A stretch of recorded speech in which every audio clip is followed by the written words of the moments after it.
Hello everyone, welcome back to DAV education. आज हम करेंगे डीएवी क्लास 8 संस्कृत का षष्ठ पाठ जिसका शीर्षक है मधुरानी वचनानी अर्थात मधुर वचन।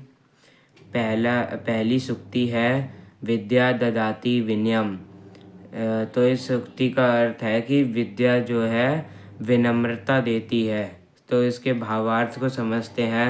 विद्या अर्थात ज्ञानम मनुष्याय विनम्रताम यच्छति।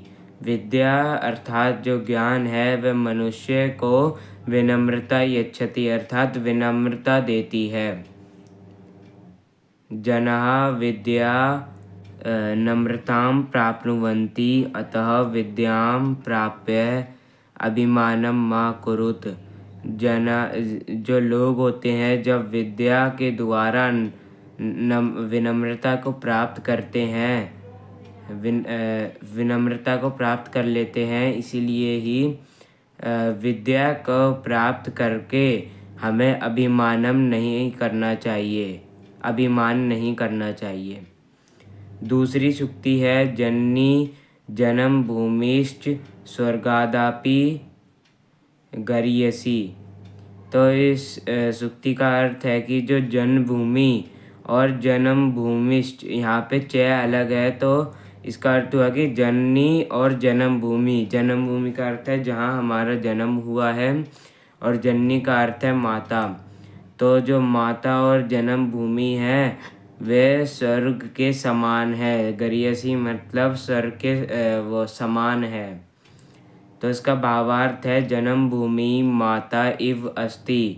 जन्मभूमि माता के समान है। जन्मभूमि माता इव जनान पालयति। जन्मभूमि माता के समान लोगों को पालती है। अस्याः स्थानम स्वर्गात् अपि उच्चतम अस्ति। इसलिए यह स्थान का अर्थ है जो जन्मभूमि है वह स्वर्ग से भी ऊंची है। तीसरी सूक्ति है बुद्धिर यस्य बलम तस्य। जिसके पास बुद्धि है उसके पास शक्ति है।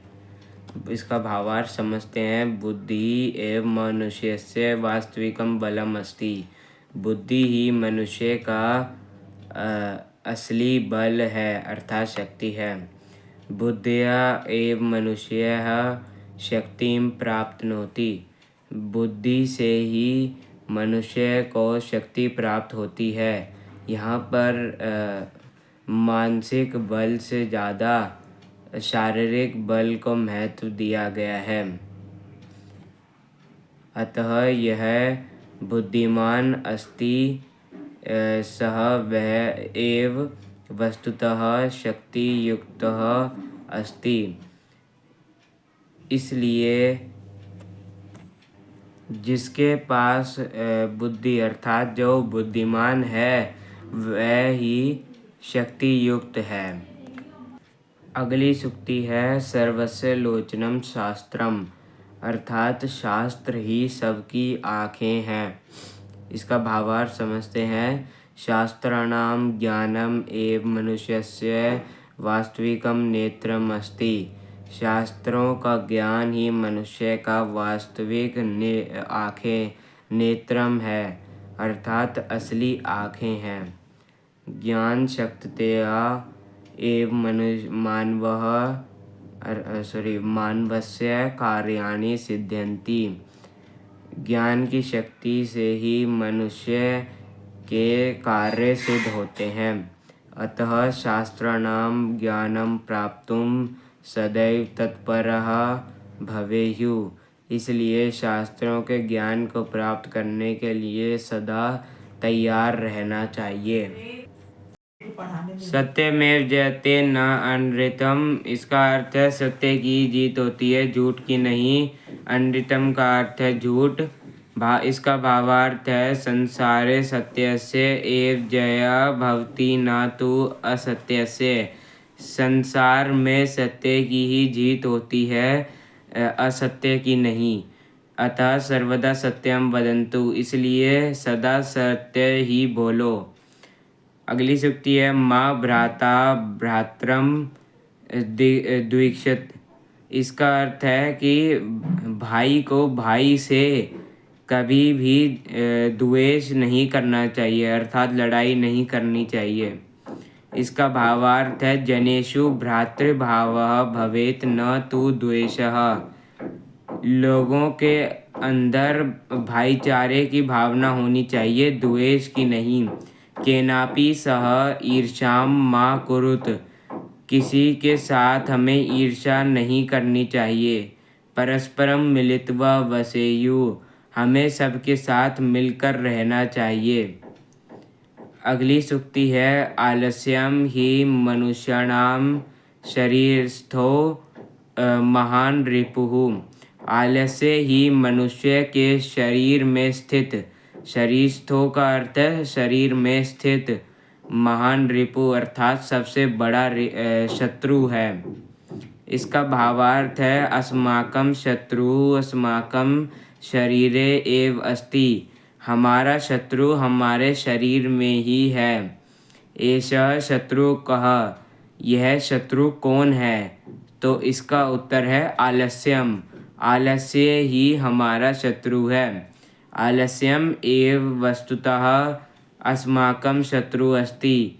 आलस्य ही हमारा वास्तव में शत्रु है। अतः आलस्यम मा कुरुत। इसलिए आलस्य नहीं करना चाहिए। अगली सूक्ति है शरीर माध्यम खलु धर्म साधनम।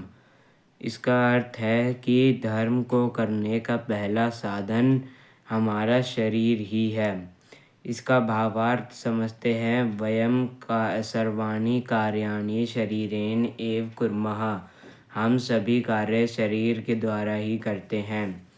शरीरम एव अस्माकं सर्वेषां एव कर्तव्यानां प्रमुखम साधनम अस्ति। शरीर ही हमारे सभी कर्तव्यों को करने का प्रमुख साधन है।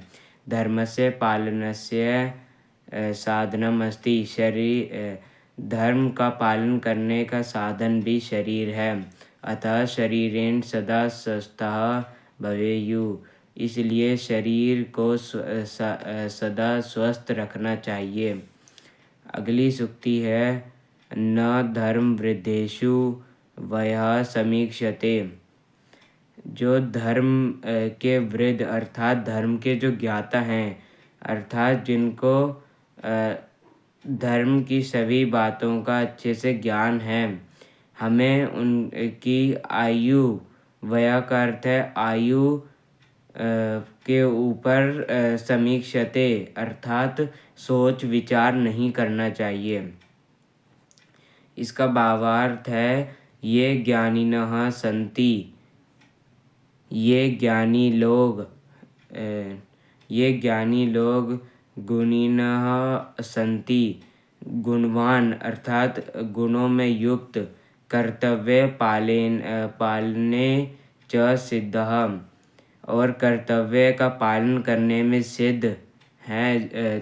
तेषां ज्ञानस्य गुणानां कर्तव्य पालनस्य शक्तिः एव महत्वं भवति।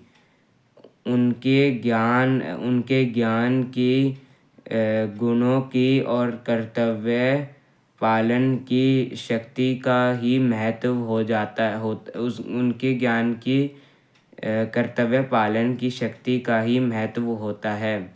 ते यदि बालः अपि भवन्ति तथापि पूज्ययोग्य है, सम्मान योग्य है च सन्ति। अगर वे छोटे बालक हैं, अर्थात बाला का अर्थ है बालक, अगर वे बालक भी हैं तब भी वे पूजनीय हैं और सम्मान के योग्य हैं।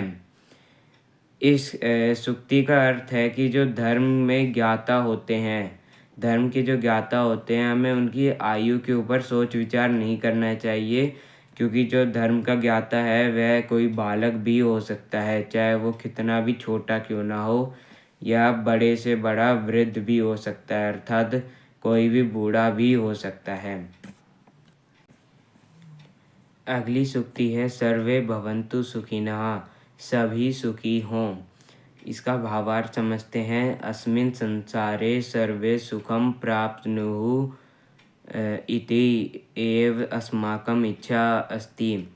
हमारे संसार में सभी सुख को प्राप्त करें, यही हमारी इच्छा है। अस्मिन् संसारे कोई दुखी न भवेत्।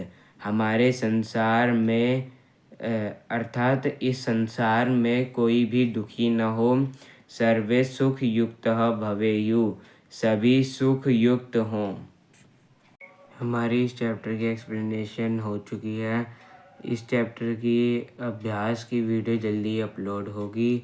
अगर आपको ऐसे ही संस्कृत DAV क्लास 8 संस्कृत के और चैप्टर्स की वीडियो भी देखनी है तो हमारी DAV क्लास 8 संस्कृत की प्लेलिस्ट का लिंक डिस्क्रिप्शन में मेंशन है, प्लीज़ उसे चेकआउट करें। Thanks for watching.